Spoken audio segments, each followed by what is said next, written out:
assemble! I'm a heart man!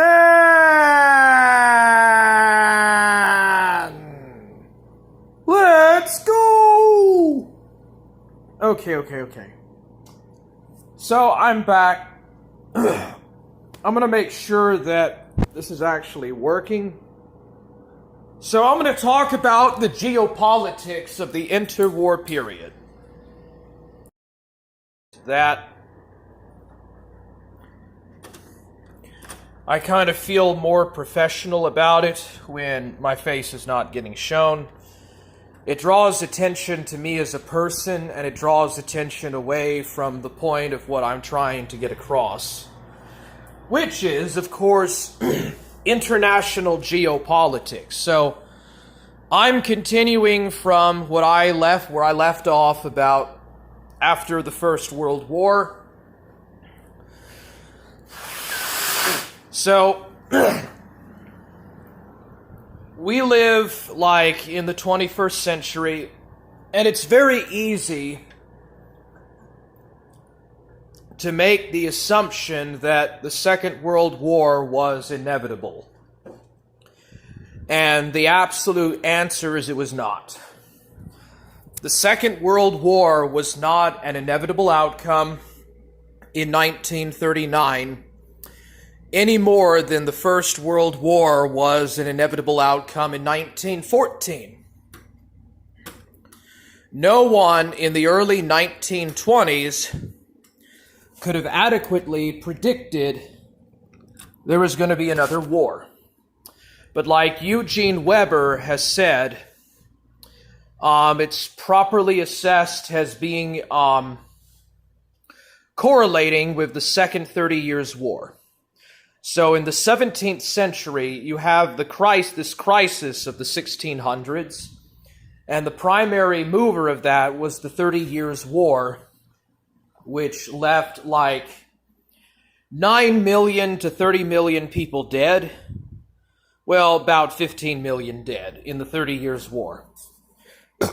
A bunch of European countries got involved and fought and killed each other and maimed each other pretty much. Right?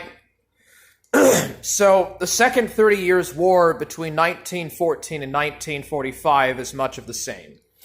The Second World War was a direct consequence and continuation of the Great War and the economic crisis of the 30s. But in the early 1920s, everybody presumed that the war to end all wars would ensure there would not be another conflict. So the end result is that Europe is in a pretty divergent state. It is undergoing a very different type of politic from the 19th century, and, with the end and conclusion of World War I, the old school traditional balance of power that was so popular in the Napoleonic era and after is over. Now there is this kind of uncertainty about the outcome and the fate of how geopolitics actually work. Great Britain is not really doing it all that well. Great Britain is still the foremost power in the world, but it is undergoing a very bad economic crisis. For one thing, the Irish, Sinn Féin, and other Irish Republicans have successfully broken away from the UK and created the Irish Free State. Then there is the Irish Civil War that breaks out between the pro-treaty and anti-treaty forces, and the pro-treaty forces actually win. But in 1931, Edmund de Valera becomes the president of the Irish Free State, and he was on the side of the anti-treaty party in the Irish Civil War. So Ireland, after hundreds and hundreds of years ended up becoming a new country again. Ireland became a free, independent republic, but the 6 counties of Northern Ireland, which were majoritively Protestant, they almost joined or were made to join into the Dominion of Ireland. But instead, they opted to have 2 different Irish parliaments, one in Dublin and one in Belfast. So the 6 counties of Northern Ireland stayed in the United Kingdom. And from there on, it was known as the United Kingdom of Great Britain and Northern Ireland. In India, there is the Amritsar massacre, where you have Indian nationalists fighting and trying to break away from the British Empire, and the British Army there fire on these protesters, and the end result is that there is a blood slaughter or a massacre of Indian nationalists. A very popular figure at this time is Gandhi. Gandhi is a self-proclaimed spiritual figure, and he advocates non-intervention, or he advocates non-violent protest or non-violent intervention. He's a very important inspirational character for Martin Luther King Jr.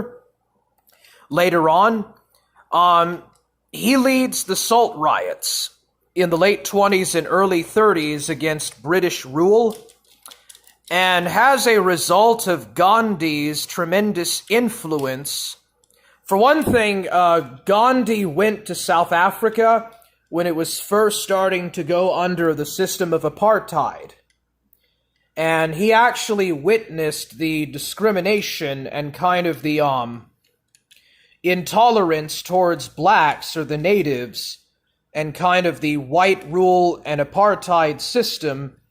And this greatly inspired and had an influence on him in the 20s and 30s to lead a protest movement that was sort of political but also very spiritual. He tried to unite the Muslims and the Buddhists and the Hindus and the Sikhs together and tried to build this kind of a new secular Indian identity, which was already emerging after the Sepoy Mutiny, but it really started to take stage, or center stage. There is actually a lot of examples like this that happen all across Asia and Africa. After World War I, the high tide of imperialism is over at this point. The European countries have slaughtered each other en masse in the trenches at Verdun and the Somme. 20 years later, they're going to do the exact same thing in the Battle of France, Normandy, the Battle of Russia, and various battles in World War II. The end result of this is that the European world order is effectively no more, and all of these countries that were effectively falling under all of these different colonial occupations are going to be set free. Well, maybe not set free, but allowed to basically be let go. So in the mid-1930s, there is a plan to give India free dominion status like that of Canada, Australia, New Zealand, and South Africa, and Ireland. It doesn't really go through, but India is getting a lot more free autonomy. And interestingly, Winston Churchill actually opposed it. He actually opposed giving the non-whites of India free dominion rule because he felt that it would lead to the collapse of the British Empire. So, kind of the lackluster of the interwar period has really badly affected the British, and they're not really interested in holding the empire no more.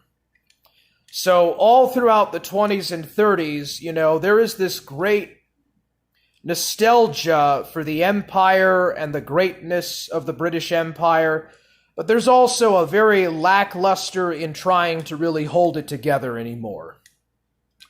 Especially by the time that World War II rolls along. So in the United States, America goes into its isolationist movement. America was really pushing hard to become a world power, and it finally achieved that in World War I and the Spanish-American War. But then America pulls away from international responsibility, and it becomes isolationist. Americans do not really feel that they should involve themselves in world politics. And so ultimately, they start to pull out from international affairs. There are interventions in Paraguay, Chile, Nicaragua, Ecuador, Mexico, and various different Latin American countries by the U.S. Army and Marines and Navy.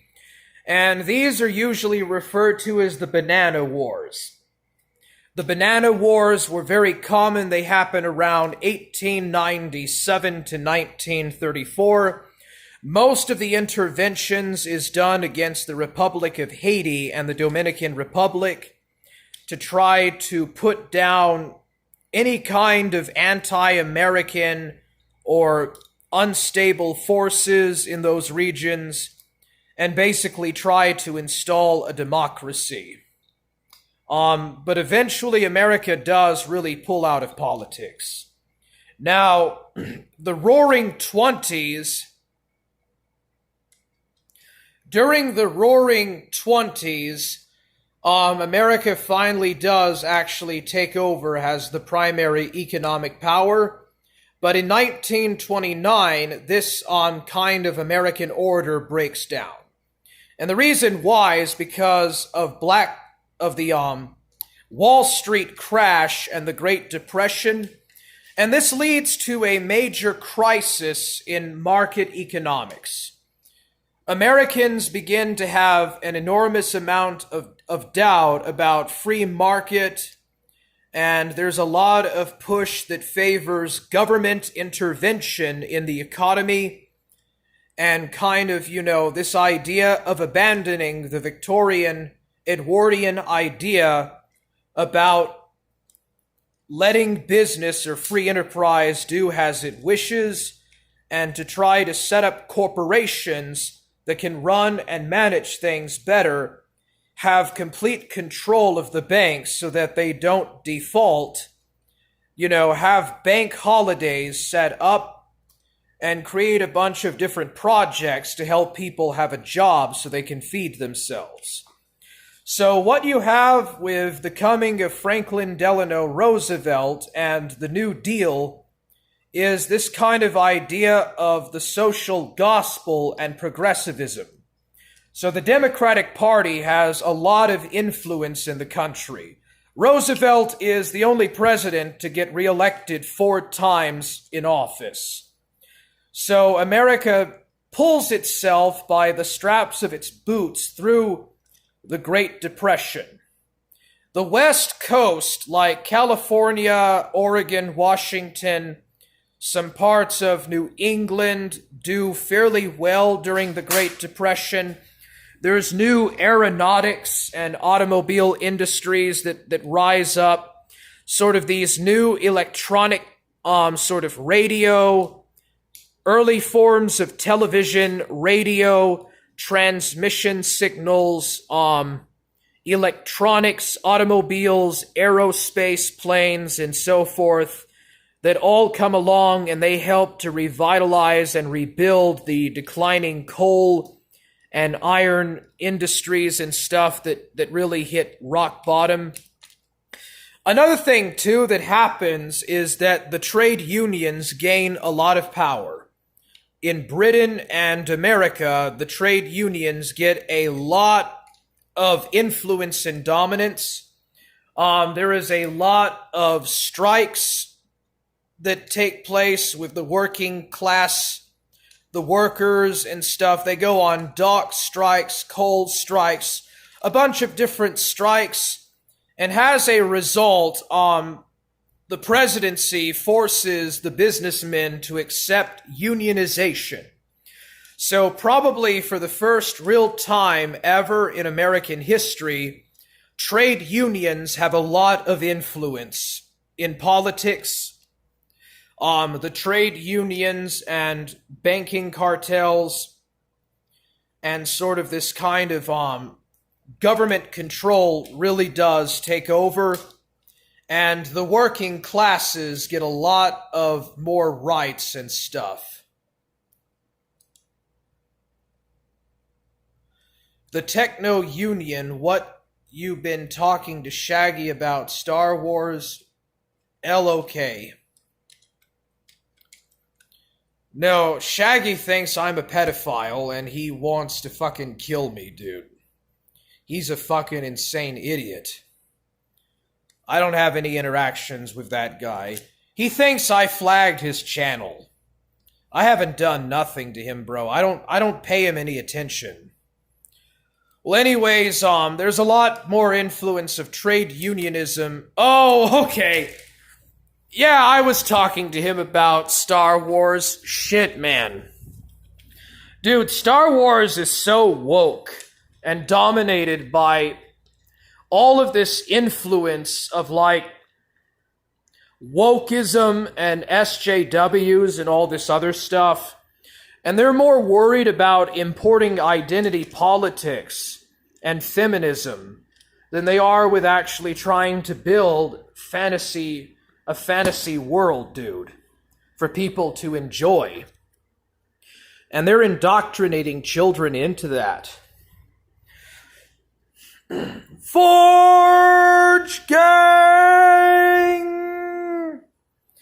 Alright, so I think that classical liberalism is gradually replaced by social liberalism and the notion of the social gospel, where instead of trying to condemn people in church to get saved, church ministers begin to go out and to participate in fundraising, in socializing, and trying to spread what is called a social gospel.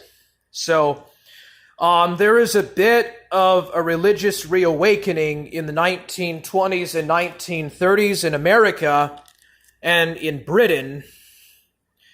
And there's a bit of a evangelical tangent and social gospel tangent.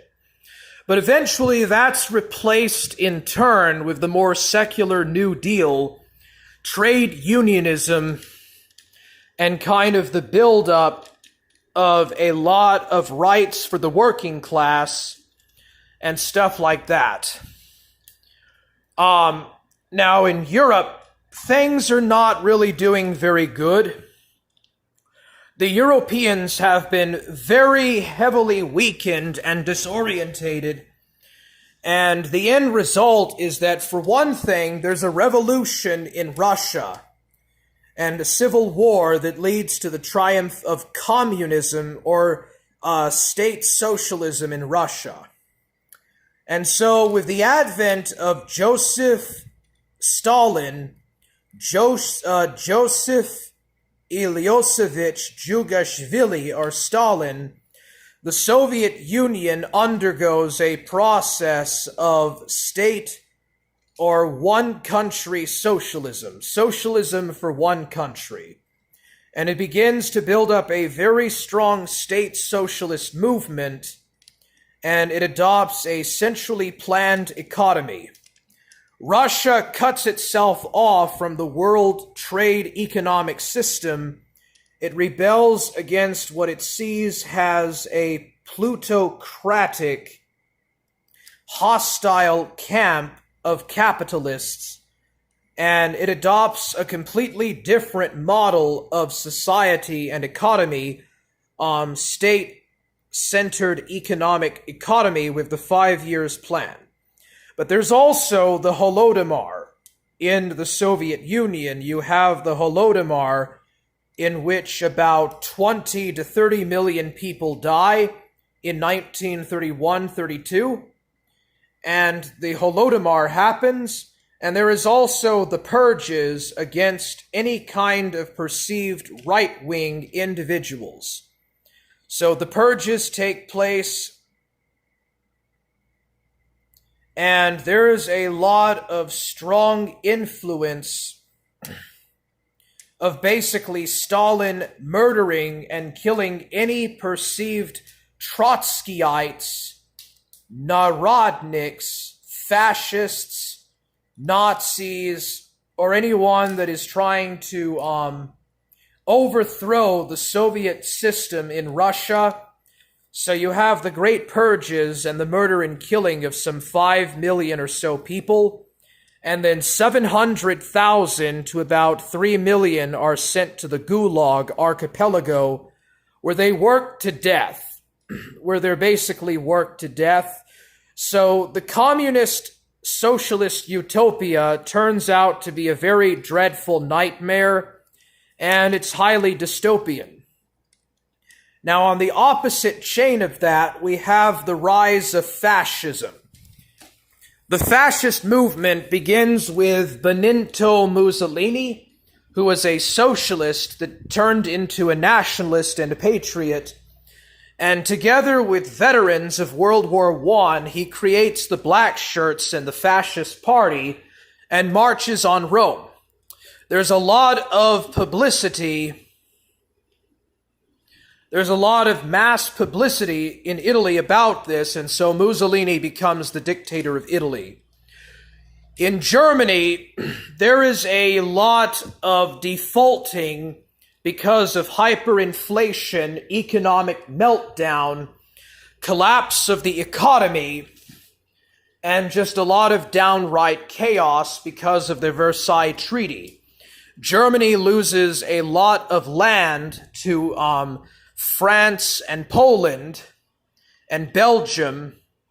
There is a very strong, stringent idea about the stab in the back myth by the November revolutionaries, and that Germany did not actually lose World War I, but was merely stabbed in the back by a defeatist government that sold the German people down the river, basically. So the Nazis and Adolf Hitler, they follow Andreas Hofer. Andreas Hofer in Bavaria creates the NAP.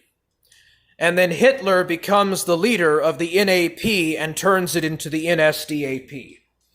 And so there is an attempt by the Nazis in Munich to overthrow the government in the beer hall putsch. It's put down, Hitler goes to jail, but he writes Mein Kampf and gets out on good behavior or conduct. And also Rudolf Hess does a lot to help organize the plenary of the party and stuff. So instead, Hitler tries to clamor for a peaceful takeover of the government. Now, at the same time, the Weimar Republic actually recovers from the hyperinflation, and it does well, actually, from 1923 to 1928. It stops defaulting on its payments, and it actually does pretty well to pay the Versailles debt, the Versailles Treaty in debt. But the problem being is that in 1923, the French occupy the Rhineland. The French occupy the Rhineland, and a bunch of German trade unions and communists go on strike and protest the French military occupation, and that leads to an economic collapse and the government defaulting and the hyperinflation crisis. But once the French and the Belgians leave the Rhineland and the workers go back and start working in the factories, the docks, and the train network again, the economy gets back off, and it actually does pretty well in the 20s. how did they recover from the hyperinflation? So the Weimar Republic bought loans from the United States, which is called the Dawes Plan and the Kellogg-Briand Plan or something. It was the Dawes Plan. And what they did was they borrowed on debt of credit money to pay the Allies for the hyperinflation problems and issues. So the Prime Minister of Germany, I think his name was Thelemann, he actually helps the country to do well. But in 1929, the Great Depression hits Germany. 6 million German workers go unemployed, and there is basically a total default and breakdown of the economy. And so the communists, who are led by Ernst Thälmann, who is part of the Comintern and is under the influence and directed by Moscow, he tries to gather the German working class to have a communist revolution. And at the same time, Hitler and the National Socialists begin to rally and to organize. So what happens in Germany is the working class is very divided and disorganized because of different types of inter-ethnic tension between different ideals and how things should be. And, you remember when I told you that the German Revolution was mostly Menshevik-led? Well, the German Communist Party is modeled on the Bolsheviks, and all the other German socialists are either Bernstein Democrat socialists or Mensheviks. And so that disorientation is what prevents the communists from taking over in Germany. The National Socialists don't have those kind of divisions, and they are able to employ anti-Semitism, which is a very ancient libel that goes back to the Middle Ages. And as a result of that, and the result that most of the Germans believe in these kind of anti-Semitic pro-war propaganda imperialist notions, in 1933, the Nazis take power in Germany, and Hitler is appointed chancellor. And when Hindenburg dies, he takes over the office of Reich President and becomes the Führer of Germany. And he immediately begins different types of public works projects, such as building an Autobahn and getting 6 million workers back into employment. Various other types of work projects and stuff, especially around the 1936 Berlin Olympics, the Autobahn, new types of architecture and transit movement. And so a lot of this Nordicist influence that I told you about before, if you remember what I told you about Nordicism and kind of this racial indoctrination, this becomes the mainstay in Nazi Germany. There is this notion that the Nordic race is going extinct, or it is losing its primal force or ability to sustain itself. And the reason why is because of this Weimar and other type of modern degeneration. Most of the Nazi Party is influenced by agrarianists and people that like the environment.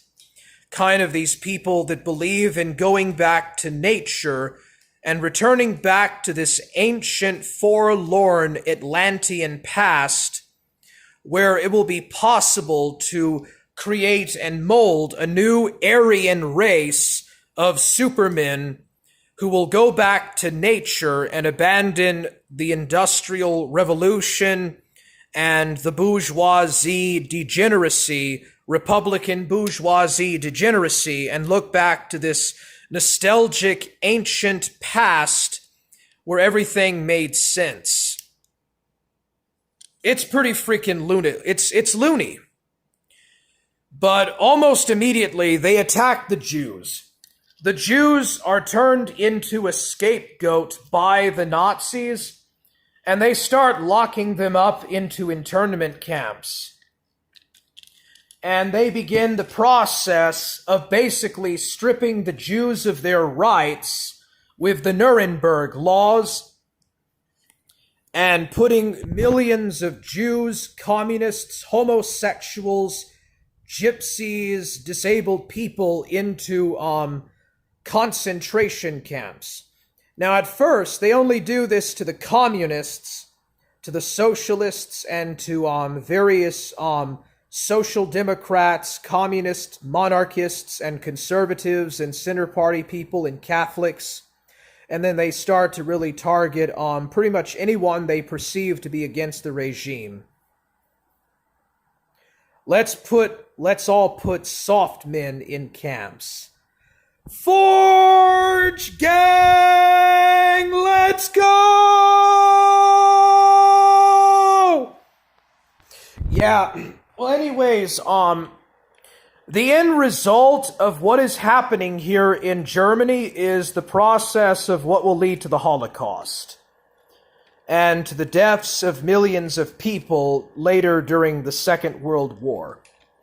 So in 1938, there is Kristallnacht. The synagogues are vandalized and broken and attacked by the, the Schutzstaffel. Well, the Schutzstaffel and, who is the secret police in Germany? Damn it, dude. I forget this stuff so much.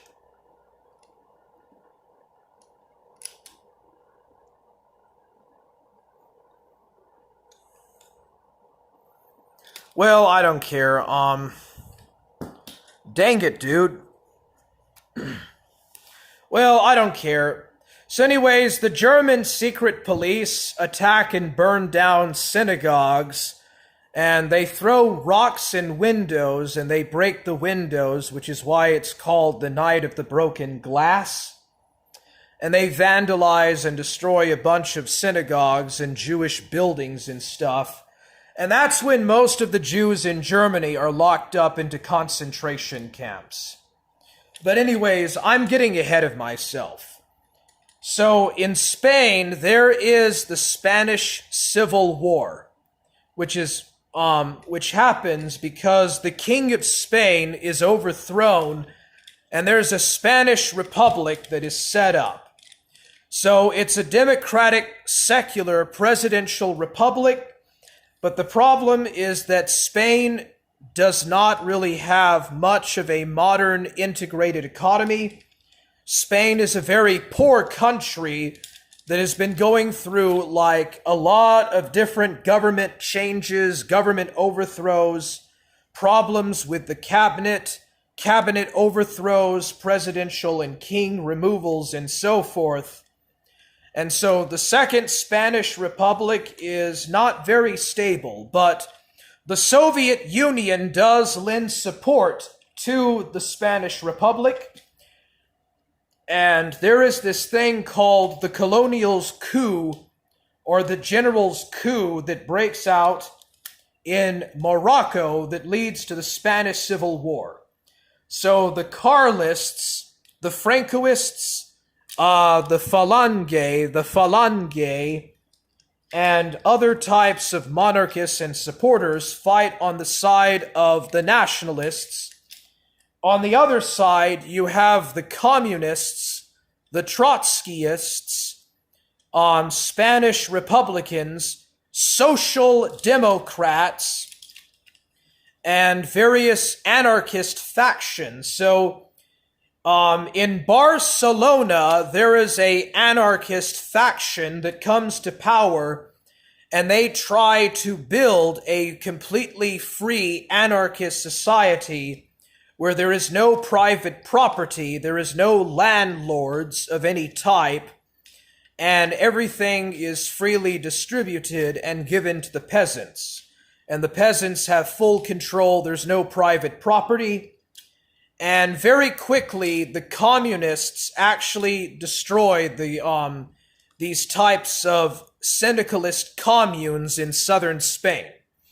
the Stalinists are the ones that actually repress and shut down and persecute the Trotskyists and the various other types of divided socialists.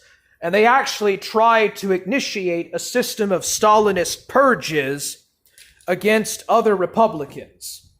So the Spanish Civil War is pretty bloody.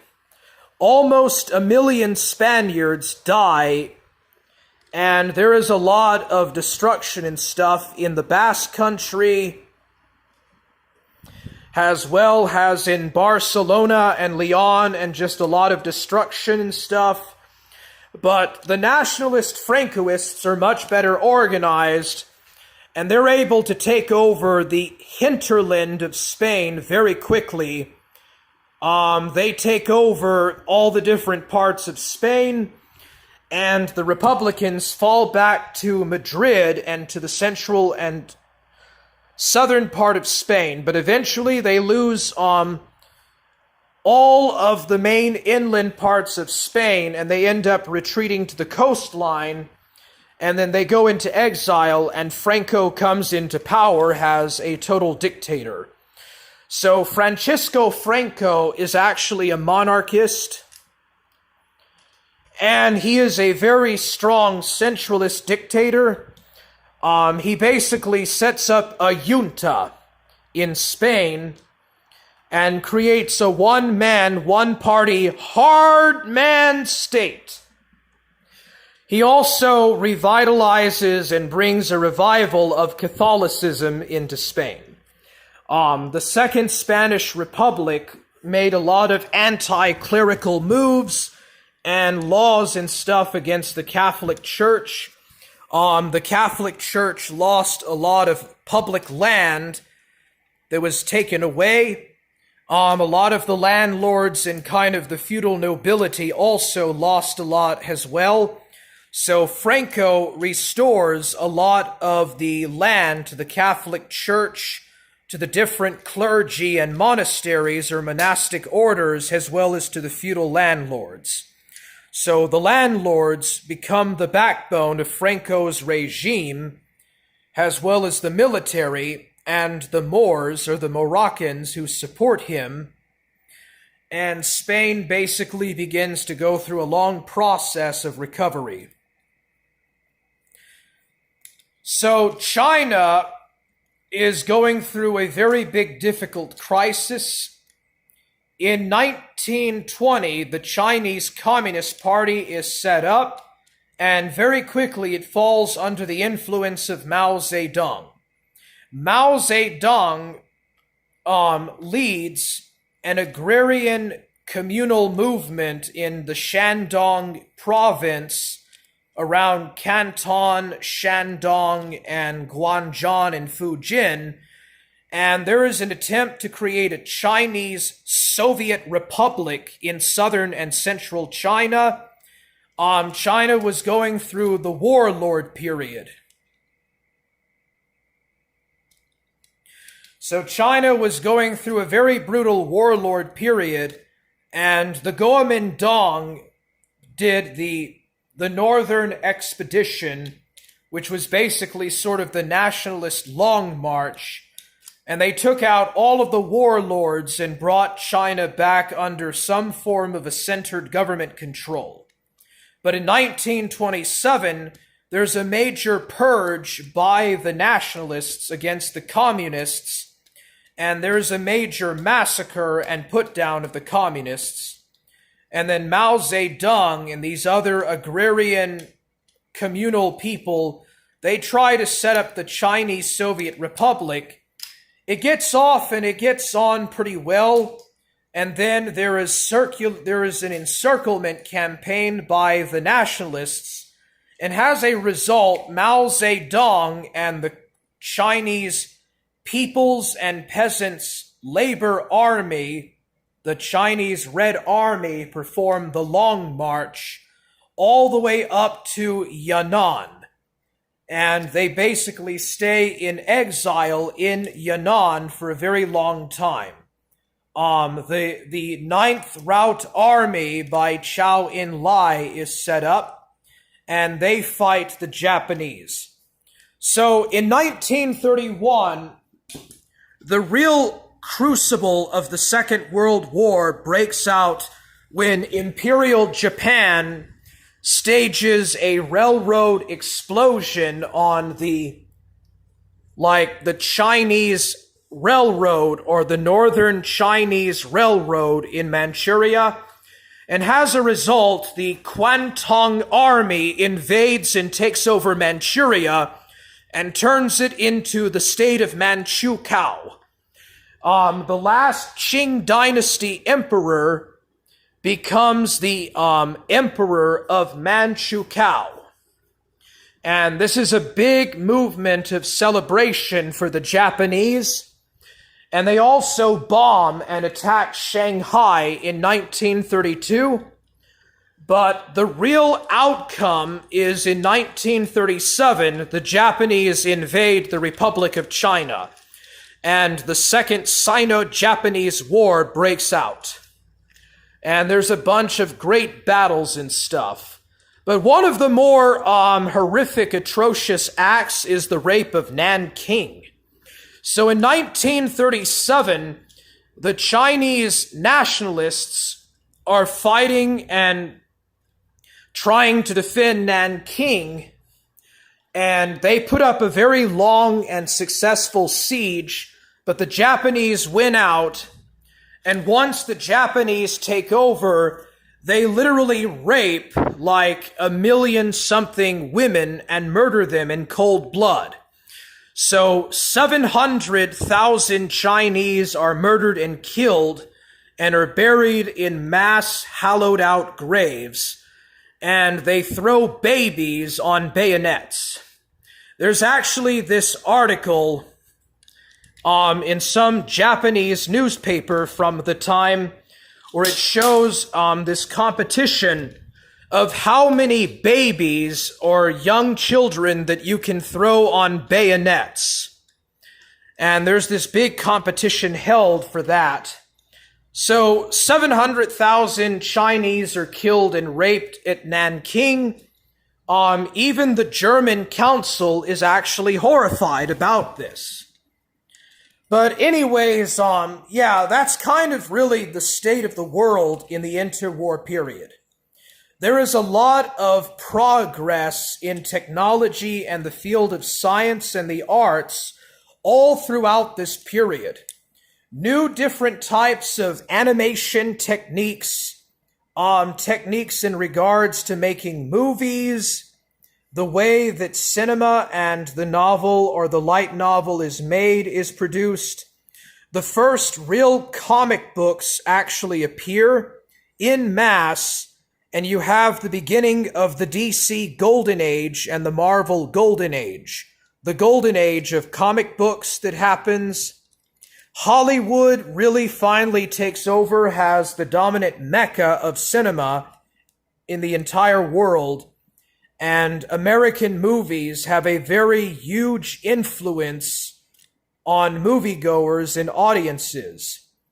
You have Scarface from 1931, The Birth of the Nation from 1915,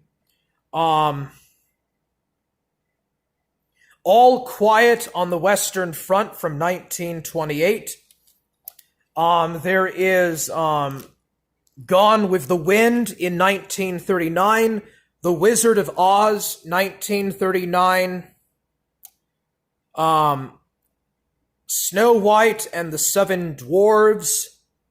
There is a lot of different breakthroughs in the sciences and the arts. For one thing, atomic science or nuclear science does come of age.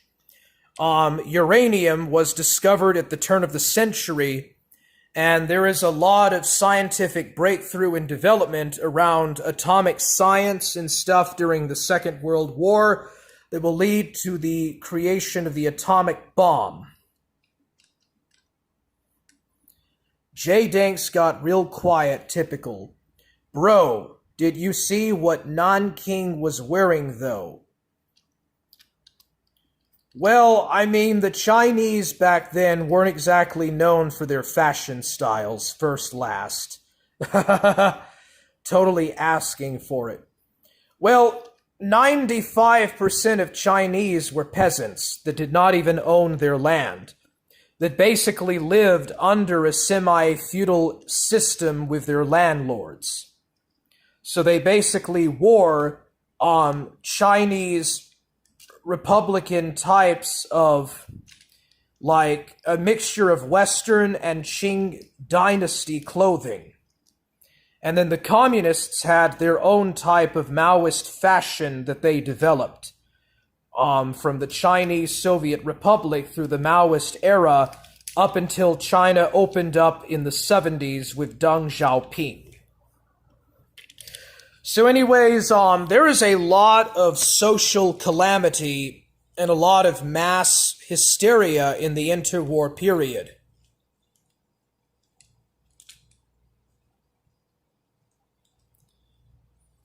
So naturally, a lot of people look to leaders that will try to guide them out of the chaos of this period.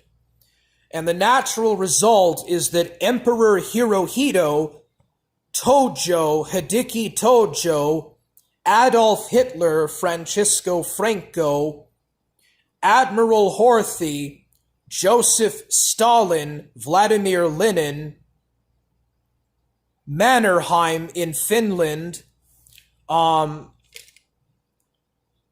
Benito Mussolini, Franklin Delano Roosevelt, Winston Churchill, and all the like, they're basically the type of leaders that people want to trust in. People become much more willing to follow than to lead and think for themselves. And there is kind of a lot of submissive behavior during the interwar period. So there's really a lot going on in hindsight through the 20s and especially the 30s with the Great Depression. The First World War is not the war to end all wars of imperialism or militarism, not by far. And the ultimate end result is going to be another world war. So whether it is the invasion of Manchuria by Japan in 1931, the invasion of Abyssinia by Italy in 1935, the Anschluss and the militarization of the Rhineland in 1936, or the invasion of Poland in 1939, there is basically no end to war. In fact, all throughout the entire interwar period, there is only mentions and murmurings of war. You see this in Jehovah's Witnesses' watchtower tracts. You see this in newspaper articles in different countries. You see a very strong unwillingness within society to try to prevent the errors of what had happened in 1914 to 1918. For example, the Spanish Civil War and that outcome. And to add things, to make things even worse, now there is sort of this new infatuation with committing and creating ethnic cleansing and eugenics. So eugenics really do reach their high point in the late 20s. A lot of the racial sciences and the system of eugenics reach their nadir in the late 20s. But after Hitler and the Nazis come into power, for the first real time in democratic countries, there is the beginning of doubt in regard to race, or to the realism of race. And so you have a lot of new sciences coming out that say that race is only a construct. So this is already something that's happening in the 1930s.